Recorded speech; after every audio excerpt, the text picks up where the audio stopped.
discussion today will be held strictly on the bill and nothing else. It's coincidental that the goings-on around our state involving drones is happening. That's a coincidence. I just have a question, Chairman, that's all. I just have a question. Look, I'm very supportive of any legislation out there that's going to protect the public from drones while still allowing responsible drone ownership. Let's just take a hypothetical here, okay? Let's just say perhaps if there were drones that maybe were launched from offshore, maybe, and they had a pre-programmed flight path, and we weren't able to get a frequency on them or necessarily know where they came from, and they were flying over schools. How do you think your officers would have to respond to some threat like that?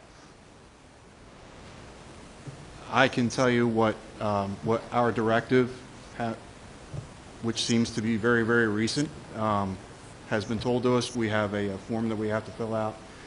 We send it to the ROC, and I don't particularly believe that the fact that it went over top of the school is going to be of particular interest. Its final destination and where it came to a hover, to use your pronouns, is going to be of concern, but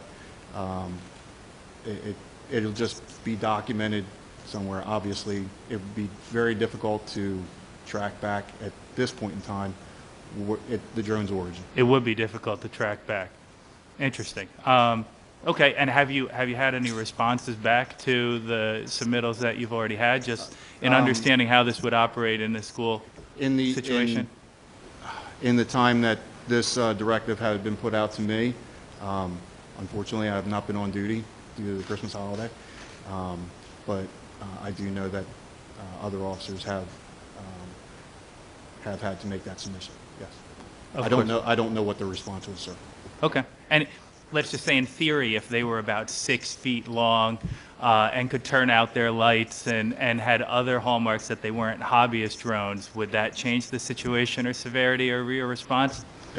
I would follow department protocols and that which is put out by either the AG, DHS, FBI, or my prosecutor's office.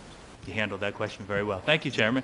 I think with this bill overall, we're potentially creating precedent and a template for future drone legislation, right? I mean, this is really the first time we're tackling what is shown to be a very important topic, right? And in situations like this bill was crafted for, Assemblyman Marenko was talking about surveillance. That's a huge component. We were talking about intent earlier. What we see across the board is when there's nefarious intent, Here we go. however you want to quantify nefarious intent, Chairman, it's harder to identify the individuals behind that, right? So I would just urge, and I'd also want to point out in this bill, that the surveillance component, the penalties only kick in based on surveillance. So quantifying how surveillance may or may not be happening, and finding frequencies and making sure that police would be equipped with all the equipment necessary, all the state and federal resources necessary to identify individuals who may have nefarious intent is absolutely crucial in this bill, and that's all I'll say. Aside from the fact that the state and federal government have shown recently that maybe that might be difficult. Sorry. Chairman? Yes, sir. I was done asking questions, and then we had one of the nation's experts in airspace and drones plopped into our laps, so I felt like I needed to take advantage of that. On the bill that we're discussing, you had mentioned previously how you guys had game plan scenarios like drones over stadiums and security incidents and things along those lines. We're talking today about restrictions in certain airspace and potential drone incursions into that airspace and what potential threats they may pose.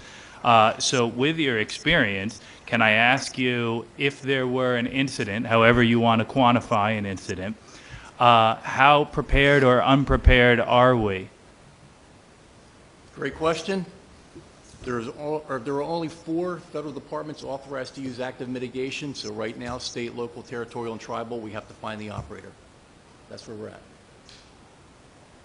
at. Now that's the second question.